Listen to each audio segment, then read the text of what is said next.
else to get united. Like, what we gotta do is meet everybody on 149th Street at the bench. Here on the channel, I like to make videos about your guys' commonly asked questions, and especially I really love having a conversation with you guys talking about things important to graffiti, because I feel like getting all of our perspectives and different point of views in one place is not only really important, but very beneficial. So one of you guys went ahead and asked me to talk about why graffiti is so negative in this community. Like, why is it graffiti artists just feed and thrive off of negativity? And I gotta be honest, I think I've had a bit of change of heart when it comes to this topic, because I don't think that's necessarily the case, kinda. Sort of? Maybe? Alright, maybe it is the case. But I want to tackle this topic from both sides. I want to talk about why I think it's positive, and why I think it's also very negative. And then leave it up to you guys to let me know your thoughts. Alright, so let's start talking about why I think a lot of people perceive graffiti to be very negative, and why it definitely can be that way, but we're gonna start back in time, before the internet. When I first started doing graffiti, there was this very much, like, secretive aspect to graffiti. Nobody spoke about what they did, nobody told you who they were, that's all stuff you had to earn. You had to kind of really show that you were dedicated to the graffiti lifestyle, and just the graffiti scene in general, in order for people to feel comfortable enough to let you in on that information. And they were very much defensive about that kind of thing. There's been times where I've gone to walls, I can see the person's name on the wall, and I still could not ask them what they wrote, because back then that was viewed as taboo. And if you did, in certain instances, keep in mind, this is all context specific to certain walls, not every wall was like this, and not every person was like this,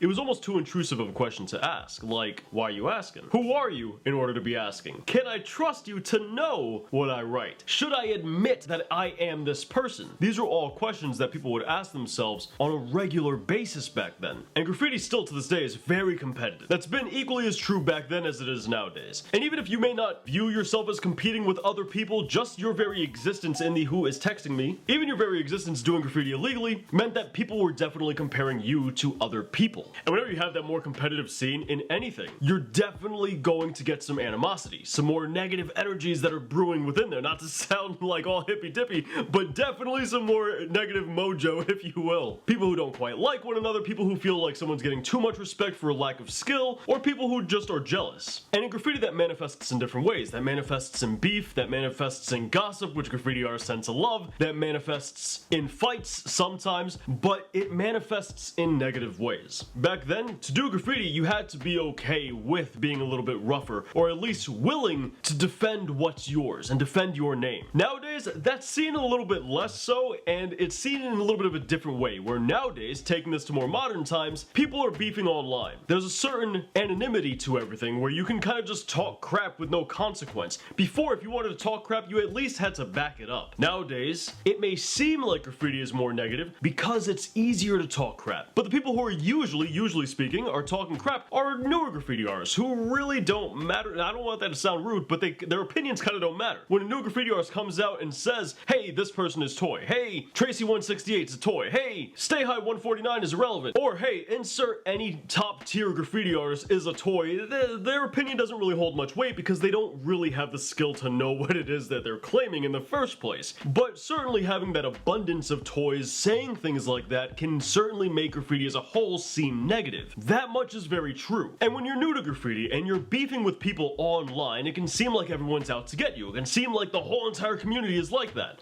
When in actuality, it's just a small fraction. It's just the new, immature graffiti artists who still haven't kind of gotten their feet wet in graffiti in general. Because I think what you'll find is the more experienced graffiti artists, they're a lot more chill, they're a lot more relaxed, and they're a lot more kind. So now let's take this conversation to the opposite side of the coin and talk about why I think graffiti can be an extremely positive community at times. Once again, starting way back in time, right before the internet, or at least before it was popularized for graffiti, you would meet these graffiti artists and sometimes you'd go to a wall and you would meet just the kindest dudes ever, and they'd be willing in order to teach you stuff that they were rocking on the wall. You would see a guy cutting some lines, let's say you're new to graffiti, and you'd walk up to the wall and he would literally explain like where his letters are if you couldn't read it. He would explain, you know, why he was doing certain things. If he was doing some kind of can control tricks, let's just say for example lightning, and he would spray the bottle away from the wall like this first for a couple of seconds and then come at the wall with an upside down can and you couldn't necessarily understand what was happening, they'd be more than happy to explain that to you. I've seen plenty of stories from you guys who've told me about graffiti artists in your past that you became really close with, really like you gained the best of friendships with certain graffiti artists that started off as just a random person that you met who was just really kind to you. And even in my own experience, back when I worked at the shop, I met some of the dopest people over there, man. Some of the sweetest people I will ever remember. And admittedly, some of them, not all of them, by all means, actually a very small fraction of them were only nice to me because I worked at the shop and maybe they thought they could get some kind of benefit out of it. I can't tell you how many crews I got into just because of that fact. But I met people like Mears, I met people like Then, which is probably one of my most defined moments in graffiti period as far as meeting somebody else, which I'll go ahead and tell the story real quick, why not, since we're on the topic. At the time, I was an extreme toy at graffiti, and Then, who was a local graffiti artist, you know, back in New Jersey, he came to the shop, and I don't know if there was an event or something, but he was there pretty late, so him and I sparked up a conversation, and I just ended up sitting down beside him talking about graffiti, and the dude talked to me as if I was an equal to him, which, keep in mind, at the time, I was a complete and total toy, and at the time, he was killing it. He was destroying things, and his work was so incredible, especially since back then,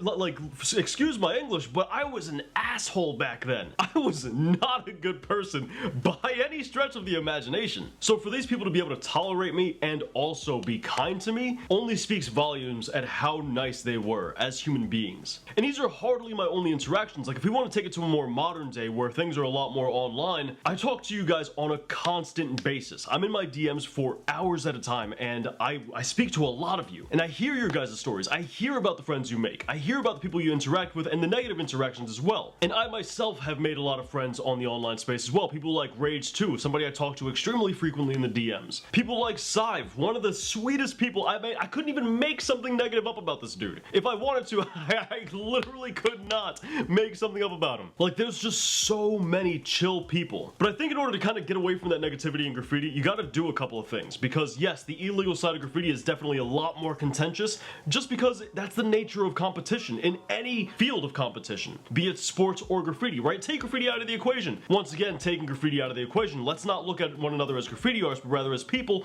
I think once you get to speaking to the more mature individuals who happen to do graffiti, that's when you have a lot more positive interactions. That's when you get away from the BS. That's when you get away from the people who are like, this person's toy, that person's toy, his throw up sucks, his hand style sucks, and instead you get into the people who just enjoy letters. You get to the people who just want to have a good time. You get to the people who don't care about skill. And I know that's weird coming from my channel because I run a pretty information-based channel, but understand, like, I 100% have a lot of friends who don't care at all about progression, don't care at all about the science behind graffiti. They just want to have a good time, and so do I. I don't shove that down people's throats on my normal interactions. The only reason I speak a lot about information here is because, well, that's the kind of channel I run. I teach. That's what I do. That's what we're here for. But that more mature demographic, they're just trying to enjoy letters however they want to. And that's all that matters. And once you get there, you get away from a lot of the more petty BS, the drama, the gossip, the senseless nonsense. So in a nutshell, I think graffiti is very negative. In the beginning, when you're still new to graffiti, you're still kind of earning your stripes, and you're still trying to find your way through, a lot of the newer petty graffiti artists who are also still trying to find their way as well. Once you breach through that,